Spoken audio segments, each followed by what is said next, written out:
కాంగ్రెస్ ప్రభుత్వం యొక్క వినాశన జీవితం వస్తున్నది. సీఎం రేవంత్ రెడ్డి ఎలాంటి పట్టించుకోకపోవడం చాలా సిగ్గుచేటు. విద్యాశాఖ మంత్రులు చాలా సిగ్గుచేటు. విద్యార్థుల పైన అనేక ఫీజులు వచ్చిన కార్పొరేట్ విద్యా సంస్థలకు కాంగ్రెస్ ప్రభుత్వం కొమ్ములు వేస్తారు. గత ప్రభుత్వం టీఆర్ఎస్ ప్రభుత్వం కూడా కొమ్ములు వేస్తారు. ఇదే పాలక వర్గాలు ఈరోజు ఎంతో మంది విద్యార్థుల జీవితాలతోటి పాలనవుతుంది. కాబట్టి శ్రీ చైతన్య నారాయణ విద్యా సంస్థలు సూసైడ్లకు గురవుతారు. కాబట్టి పీడిఎస్ ఈ రోజు మీ దీవెన ఏం చేస్తుంటే కార్పొరేట్ విద్యా సంస్థలను మూసివేయాలి. అధిక బస్ పాస్ ఫీజులని మీరు తక్షణమే ఉపసంచుకోవాలి. తక్షణమే పెండింగ్ ఉన్న స్కాలర్షిప్ రియంబర్స్మెంట్ విధించాలని చెప్పేసి పీడిఎస్ డిమాండ్ చేస్తున్నాం. ఈ రోజు సీఎం నిధులు ముట్టడిస్తా అని చెప్పేసి సెక్రటరీ ముట్టడిస్తా మీ ప్రభుత్వాన్ని పూర్తి చేస్తామని చెప్పేసి ఈ రోజు పీడిఎస్ డిమాండ్ చేస్తాం. విద్యార్థులారా, ఈ రోజు మీ పీడిఎస్ రాష్ట్ర కమిటీ పిలుపులో భాగంగా ఈ రోజు మన ముట్టడించడం జరిగింది. మేము ముట్టడిస్తున్నామంటే కార్పొరేట్ విద్యా సంస్థలు కొమ్ములేస్తూ కొమ్ములేస్తున్న కాంగ్రెస్ ప్రభుత్వం ఏం చేస్తామండి? వాళ్ళ విద్యార్థుల జీవితాలతో వాడుకుంటామండి. నా పేరు మస్తాన్, పీడిఎస్ తెలంగాణ రాష్ట్ర కార్యదర్శిని. ఈ రోజు తెలంగాణ రాష్ట్ర కమిటీ పిలుపులో భాగంగా ఇక్కడ ఉన్న విద్యా ఎడ్యుకేషన్ ఆఫీస్ ఏదైతే శాంతియుతంగా ధర్నా చేద్దామని ఇక్కడికి రావడం జరిగింది. ప్రధానంగా ఈ రోజు తెలంగాణ రాష్ట్రంలో అనేక సమస్యలతో ప్రభుత్వ పాఠశాలల్లో అనేక సమస్యలతో కూడుకుని ఉంటే ఇంతవరకు ఇక్కడ కాంగ్రెస్ ప్రభుత్వం ఏమి పట్టించుకోకుండా నిర్లక్ష్యంగా వ్యవహరించిన పరిస్థితి కనపడతా ఉంది. ప్రధానంగా ఈ రోజు తెలంగాణ రాష్ట్ర వ్యాప్తంగా 6755 స్కూళ్లను మూసేసిన అని చెప్పి సందర్భంగా నేను అడుగుతాను. విద్యార్థులు లేరా, లేకపోతే మీకు శాఖ అని చెప్పి జీతాలు లేడు ఉపాధ్యాయులు అని చెప్పి సందర్భంగా నేను అడుగుతాను రేవంత్ రెడ్డిని.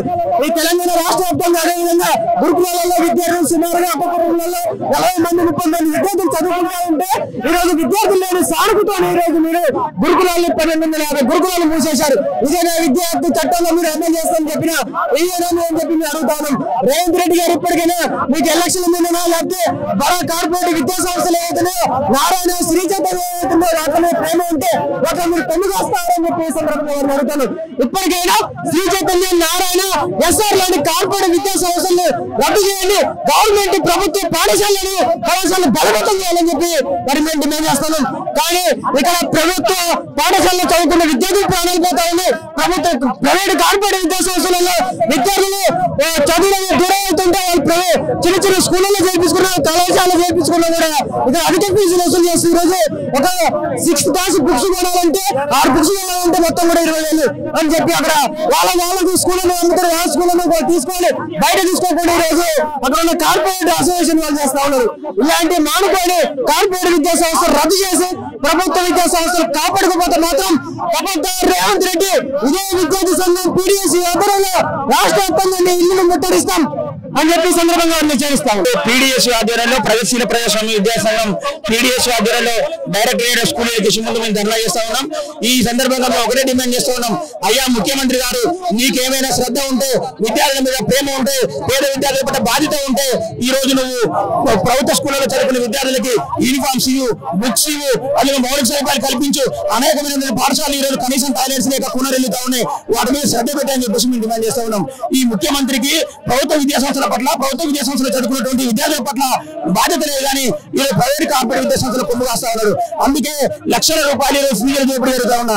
పుట్టగొడవల్లో ఈ రోజు ప్రభుత్వ ప్రైవేట్ పాఠశాలలు పుట్టుకొస్తా ఉన్నా కూడా ఎక్కడ కూడా చర్యలు తీసుకోవడం లేదు. కాబట్టి ఇప్పటికైనా ముఖ్యమంత్రి స్పందించి ఈ రోజు జరుగుతున్నటువంటి కేబినెట్ మీటింగ్ లో విద్యారంగం మీద చర్చించాలని చెప్పేసి మేము డిమాండ్ చేస్తా ఉన్నాం. లేని పక్షంలో పెద్ద ఎత్తున తెలంగాణ రాష్ట్ర వ్యాప్తంగా ఈ కాంగ్రెస్ పార్టీ మంత్రులను, ప్రజాప్రతినిధుల్ని నువ్వు అడ్డుకుంటావని చెప్పేసి సందర్భంగా హెచ్చరిస్తా ఉన్నాం. ఈ రోజు ప్రగతిశీల ప్రజాస్వామ్య విద్యార్థి సంఘం పీడిఎస్ రాష్ట్ర కమిటీ ఆధ్వర్యంలో మేము ఇక్కడ డైరెక్టర్ ఆఫ్ స్కూల్ ఎడ్యుకేషన్ దగ్గర మేము వినతి పత్రం ఇవ్వడం జరిగింది. ప్రధానంగా ఈ రాష్ట్రంలో నెలకొని ఉన్న విద్యారంగ సమస్యలను పరిష్కరించాలని, అదేవిధంగా విద్యాశాఖ మంత్రికి ప్రత్యేకమైన శాఖని కేటాయించాలని మేము డిమాండ్ చేస్తున్నాం. అదేవిధంగా దాదాపు 8,000 కోట్ల పైచిలకు ఫీజు రియంబర్స్మెంట్ స్కాలర్షిప్స్ ఈ రోజు పెండింగ్ లో ఉండడం వల్ల ప్రైవేట్ యాజమాన్యాలు మొత్తం కూడా విద్యార్థులు మొత్తం కూడా ఇబ్బందులకు గురి చేసి ఇంటర్ అయిపోయిన వాళ్ళకి సర్టిఫికెట్లు ఇవ్వకుండా, డిగ్రీ అయిపోయిన వాళ్ళు పై స్థాయిలోకి పోకుండా, అదేవిధంగా 10th అయిపోయిన వాళ్ళు కూడా ఇంటర్మీడియట్ పోకుండా ఈ రోజు కౌన్సిలింగ్ స్టార్ట్ అవుతున్న ఇంజనీరింగ్ కౌన్సిలింగ్ కానీ పాలిటెక్నిక్ కౌన్సిలింగ్ కానీ జరుగుతుంది. వీళ్ళకి రాకపోవడం వల్ల వాళ్ళ సర్టిఫికేట్ ఇవ్వకపోవడం వల్ల వాళ్ళు మొత్తం కూడా విద్యకు దూరం అవుతున్న పరిస్థితులు కాబట్టి తక్షణమే విద్యారంగ సమస్యలు ఉన్నాయి. అదేవిధంగా గ్రామీణ ప్రాంతాలలో మొత్తం కూడా నిధులు లేని కొరతతోటి మౌలిక వస్తువులు లేకపోవడం వల్ల ఈరోజు పాఠశాలలు మొత్తం కూడా మూతపడుతున్న పరిస్థితి. అదేవిధంగా విద్యార్థుల కేంద్రీకరణ పేరుతోటి కూడా 4000 పైసలకు ప్రభుత్వ పాఠశాలలు ఈ రోజు మొత్తం కూడా ఈ రోజు మూసివేస్తున్న పరిస్థితి. కాబట్టి వీటిని తక్షణమే ఉపసంహరించాలని PDS సంఘంగా డిమాండ్ చేశారు.